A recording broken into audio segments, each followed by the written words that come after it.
I'm going to begin by telling you a little bit about the Middle in the Drawer project, how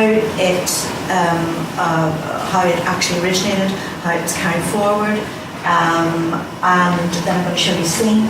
Then more importantly, I'm going to talk about how I'm actually going to use that text now in work that I plan to do, first of all, this autumn with Corporation Ireland, which is a group which works with schools north and south of the border, and then after that on what I am now calling the Spriggy Award. Spriggy stands for Spriggy Road. All of the guys who you see are all here from that particular area.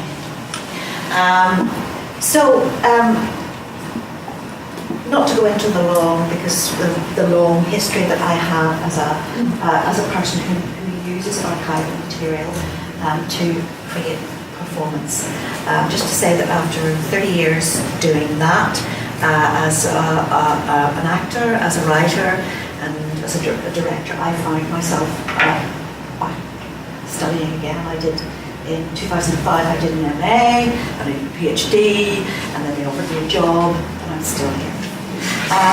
I have a lot of experience of working in drama and museums, and I really wanted to find a project that I could work on with my students in order to be able to tell them or teach them how that sort of thing happens. So I went to talk to the museum, and they said, well, the decade of centenaries is coming up, and I don't know how many of you know anything about the decade of centenaries in Ireland, but between 1912 and 1922, there were a series of cataclysmic events that actually shaped Ireland geographically and politically to this day. You had the signing of the Ulster Covenant in 1912.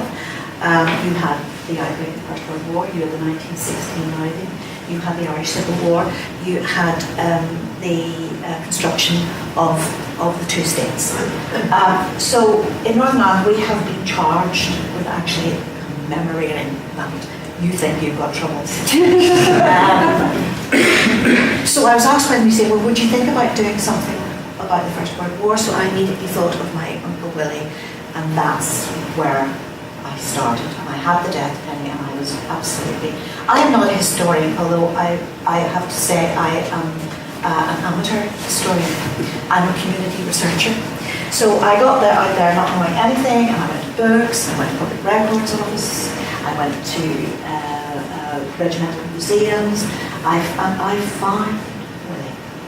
I found Willie, and I found the friends that he went to war with. And to my absolute and utter surprise, I discovered that my Uncle William had not gone and joined an Irish regiment.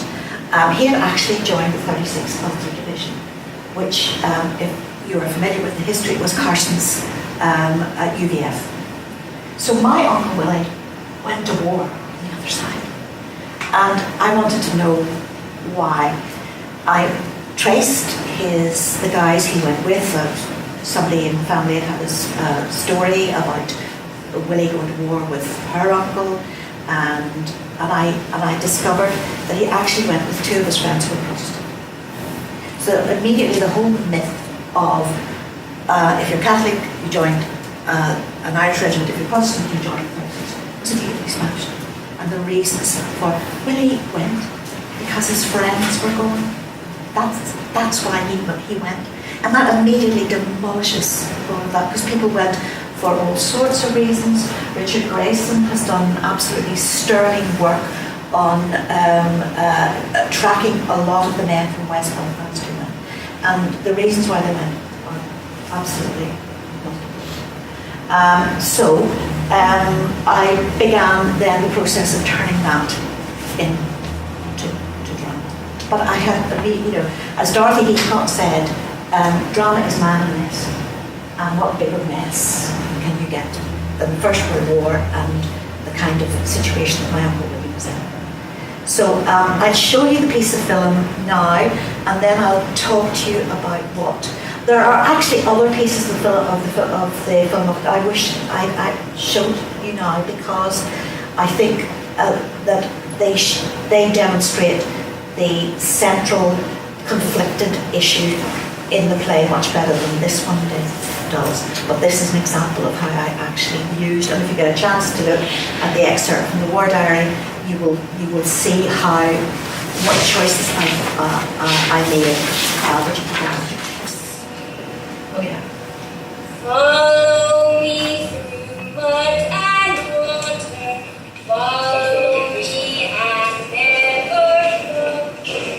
Follow me through death and water.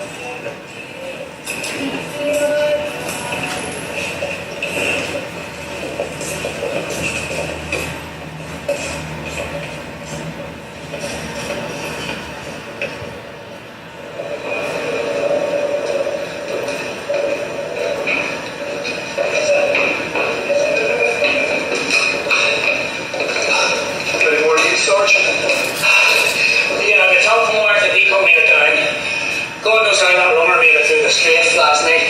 It was hot and heavy out there for a while. I didn't say it too tall. All we said was, all's well with D Company. 10 casualties. 10 casualties?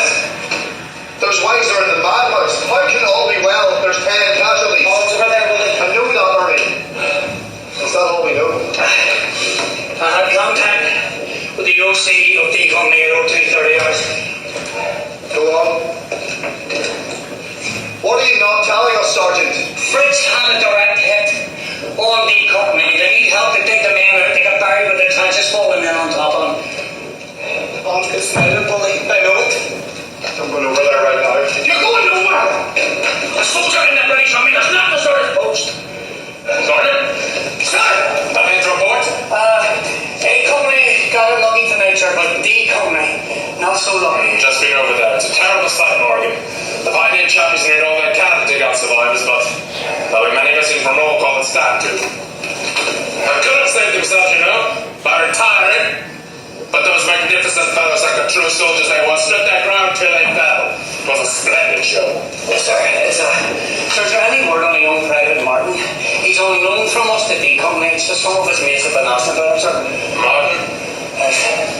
Ah, yes, a grocer's boy, a bit of a cut above. That's him, sir. Did, actually. Stretcher bearers carried him right past me. He didn't make it. Sergeant, Sir. you must do all you can to keep up the morale of the men.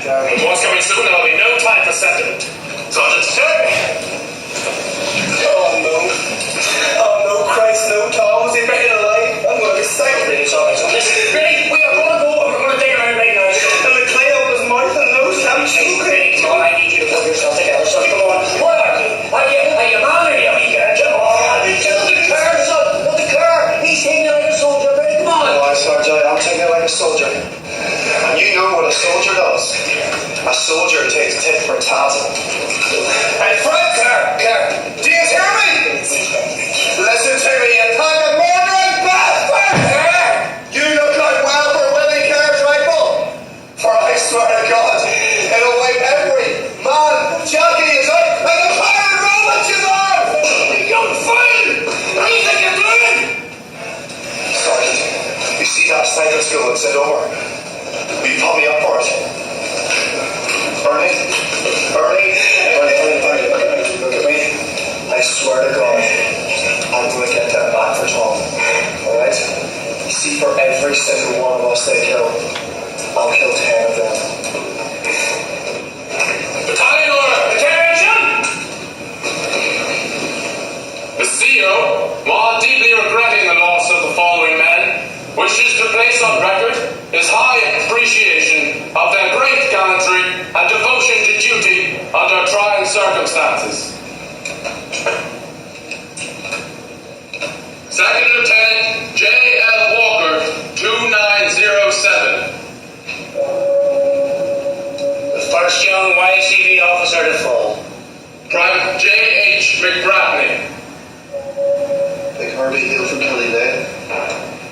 Private E. Adams. Connor in the shipyard. Hey, Dan, doing well. Corporal J. Lowe. A wee Yorkshire lad wasn't long with us. Private T. Slowe. One of the two brothers from Alswick Street. His passport will be broke. Private G. Kirkwood. Great footballer. No one signed from the team this year. Lance Corporal Dobby McLaughlin. Just 19 years of age. Private Thomas Martin.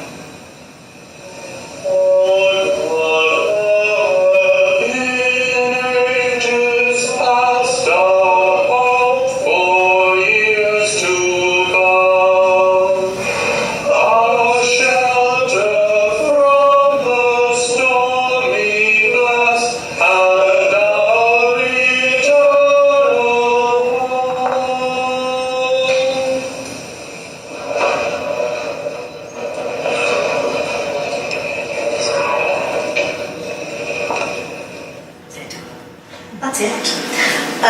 Obviously, no mediatised recording can ever compensate for the impact that has on somebody standing a foot or two away from them, and that's the power of theatre.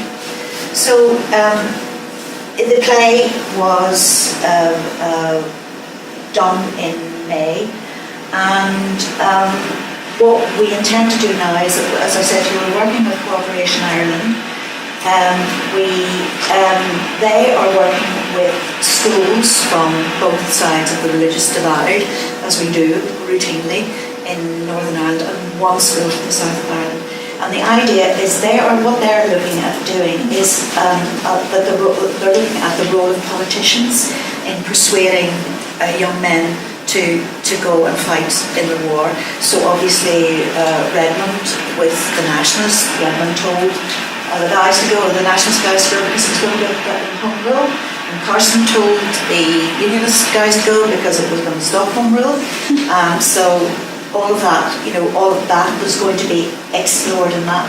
But he will use some of the bits from the play as stimulus material, but we're going to put our guys in Rome. So that they actually, you can use then techniques like hot scene, in which the young people will be able to actually ask them those first person questions, and that's what drama and performance can do. It can embody a person and put them straight before you. So we're very excited about that. But one of the other projects that Lauren and I have been talking about doing together is to take the Springfield Road, where these guys were all from, and it's an interface area. One side of the road is Nationalist, and it's the other side is Protestant, and there's a peace wall, straight up and down.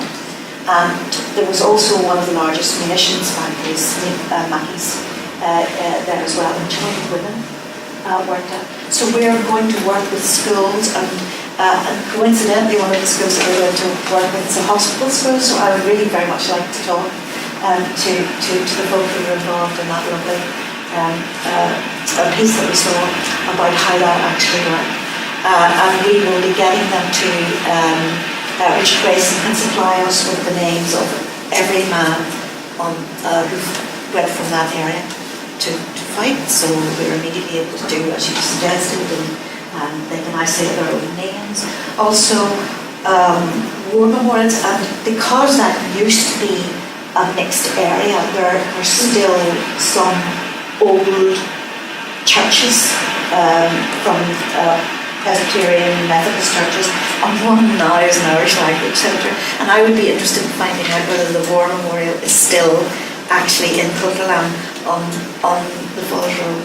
And when we get all of these stories through, as hopefully we will, then my team will then go in and work with the teachers and the students in creating performance. And we'll have to work out, Lorna, how we make a legacy of that. So that's all I have to say. Thank you very much for listening.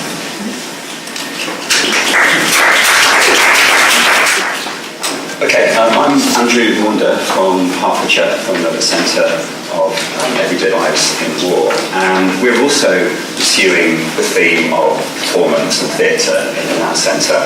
as well, but from a slightly different angle from the one that Brenda was talking about, but one that again gives communities a sense to engage in different aspects of First World War work and research.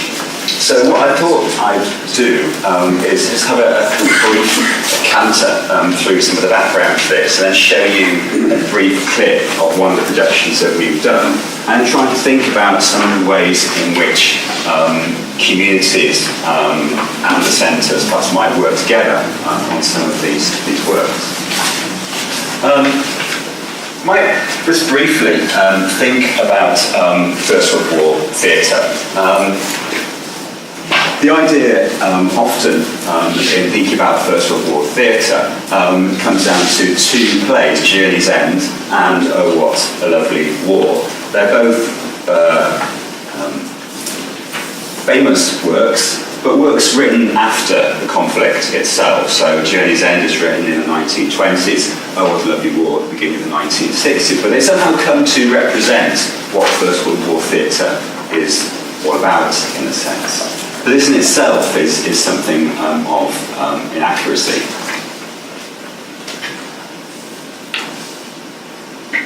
And part of our attitude to First World War theatre comes from the First World War poets, the trench poets, again, whose works are those which are studied in school, and they themselves have come to represent to a lot of people what the conflict is all about. This is a quote from Siegfried Sassoon's poem, Blighters. And it's hardly a flattering response to First World War theatre. And it's a kind of tag which dogs the theatre throughout the war. That theatre folk are shirkers, they're unpatriotic. If they're young men, then why aren't they serving at the front? For example, what are they doing prancing around on stage? But for the theatres themselves during the war, it's business as usual, to use Lloyd George's famous phrase. The theatre itself sees itself as part of British industry. It's part of the economics of Britain, so it has a duty to keep generating revenue, profit, and so on.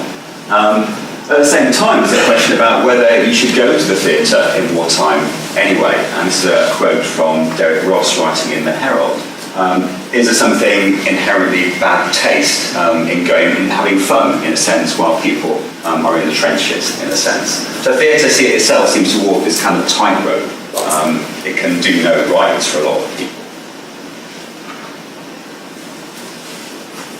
But then it reaches a kind of consensus as to what theatre's role is. So this is a quote from the magazine The Bystander, where it's defending people's right to go to theatre, and it seems to defend the right both on escapist grounds, you need to forget about the war, but also the idea that going to the theatre is therapeutic. So for the soldiers themselves, it helps them forget about the horrors they've seen in the trenches. So the theatre kind of takes this line throughout the war, really. This is how it kind of defends its continuing operation. But what the theatre also does, it writes propaganda plays with a purpose. And so, for example, a music hall, a variety theatre, would have its parade of well-known figures, whether that's Little Titch or Bester Tilly or Harry Lauder, but sandwiched between them, it would have a one-act propaganda drama. The idea being, in a sense, that audiences couldn't face more than about half an hour of a play about the war, and they wanted to be relieved of that in some sense. So what you find in terms of the existing plays written during the time are lots and lots of one-act plays, which are quite useful in the sense of incorporating them into what schools are doing. You can do a half-hour play in a lesson. You can read through a lesson. It's quite kind of useful in that sense. And these plays themselves are very melodramatic in a sense. Melodrama is seen as an ideal form for wartime, struggle between good and evil. Germans obviously seen as evil, Britain good. So it's a struggle between good and evil. And the war is couched in very simplistic terms, but it seems to be what people want, in a sense. So one of the things that we've been trying to do in the centre is to try and almost revive some of these plays and reintroduce or modern audiences to kind of this part of their heritage.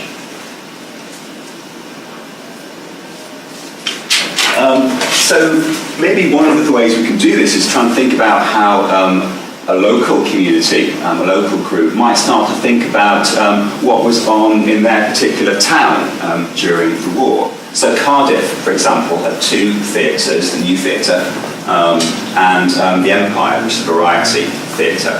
The Empire closes down in 1916 for some reason. I haven't been able to find it out yet. But the New Theatre continues, still going. The problem here, the New Theatre is a major touring venue. So that the plays it tends to put on tend to be ones which are seen nationally. It doesn't have its own company. It's a kind of a venue for plays coming out of London or doing major tours. And during the war, it mostly puts on musicals or kind of plays which are a lot with things like the Three Musketeers, which are swashbuckling, escapism, and so on. More productive in terms of Wales, if perhaps to look at smaller communities like Carmarthen or Aberystwyth or Llandudno, which are slightly more off the beaten track. But looking at trade magazines at the time, it's clear that they are doing their own kind of theatrical, quite regionally based work. So this kind of research might be of interest to particular groups in these communities, see what their entertainment venues are doing at the time. On the paper I've just given out, there's a list of adverts from the Stage newspaper from December 1915. And loads and loads of plays on here, plays which are available to theatre owners to be booked at their theatres. They're all doing the rounds in December 1915. Don't know how far that, didn't reach everyone. Okay, so, yeah, that's coming around now. Oh, great, yes. Thank you. Yeah, getting a lot of blank faces. But the names of the titles of the plays on here suggest there is this kind of lost body of work which could be reinvestigated. And the plays themselves are a mixture. Some clearly have a wartime slant, if you look at the titles. Other kind of old-fashioned social melodramas which seem to still have resonance to people during 1914 and 18.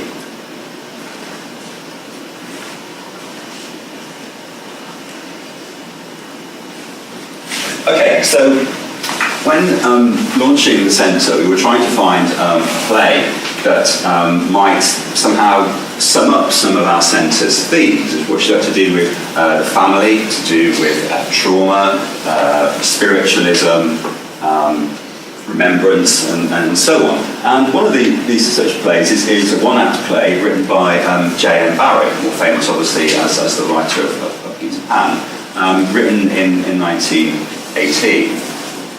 And the play itself can be seen as an autobiographical piece. You can situate it in terms of Barrie's long, loving, sometimes twisted relationship with the so-called lost boys, the 5 Llewellyn Davis boys who Barrie became their guardian when their parents died, and who were the models for the lost boys in Peter Pan. And the second boy, George, was killed in France in 1915, and Barrie was grief-stricken by this, and it suggests he's pouring his grief into this play, a well-remembered voice. The play itself is about a family who are trying to contact their dead son, and the play starts off with a séance. Séances and spiritualism clearly important during the war. In a simplistic level, the idea being that if you can contact the dead, then there must be a heaven in some way, and that your dead son, brother, father is still out there. He's still, he hasn't died in vain, in a sense. So that the play seems to interrogate spiritualism. You can't quite decide whether it's attacking spiritualism or praising it. But it's also about how do you deal with grief and trauma. How do you come to terms with it? So during the course of the play, the son of the family appears after a séance, but only appears to his father. No one else can see him. So the play is basically a kind of conversation between the father and the son tries to explain what his life is like now that he's been killed, and also tries to explain what being dead is like.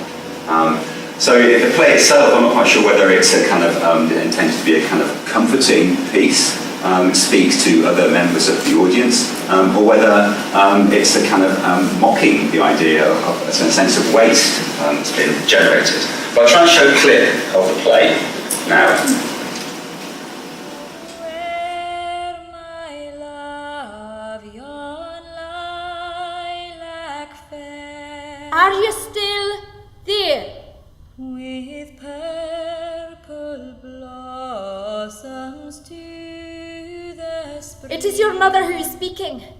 Do you understand that? When weary on my lips, Have you any message you wish to send us? Is someone working against you?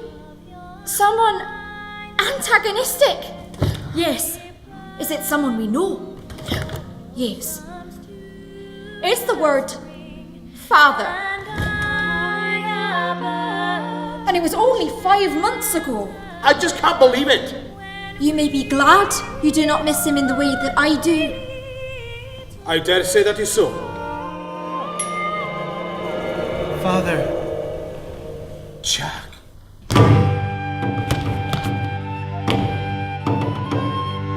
My boy! I never thought I should be killed. Haven't you got over it yet, Father? What is it, Robert? Is there anything in it? Tell me about the veil.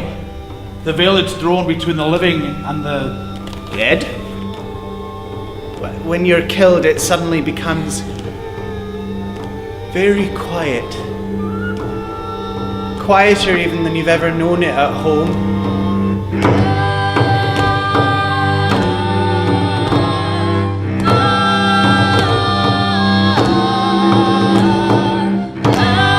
Heaps of things I didn't know are clear to me lately, Father.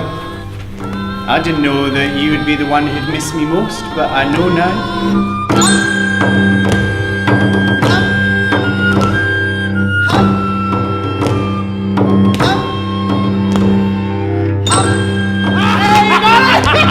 Jack thought you could laugh.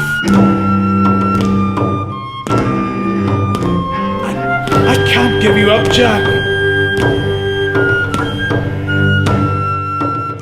When will he come back again? I don't know.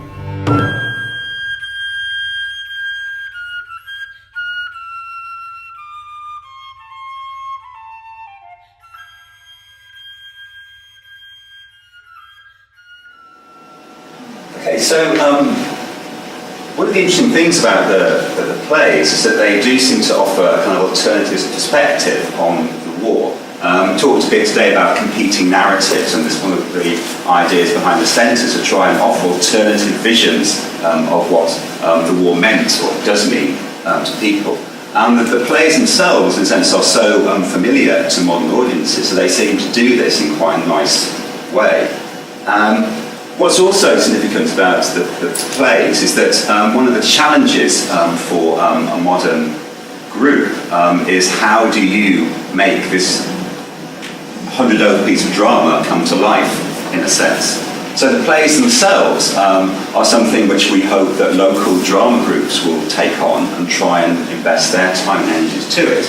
But one of the reasons that we chose this particular company is they felt brave enough to try and put their own artistic spin on the production. So they weren't reverential necessarily towards Barrie's script. You could play it very straight, it's a script, but they wanted to put their own stamp on it, their own ideas on it. So it's about how you encourage modern theatre groups to try and see the text from a different angle, in a way.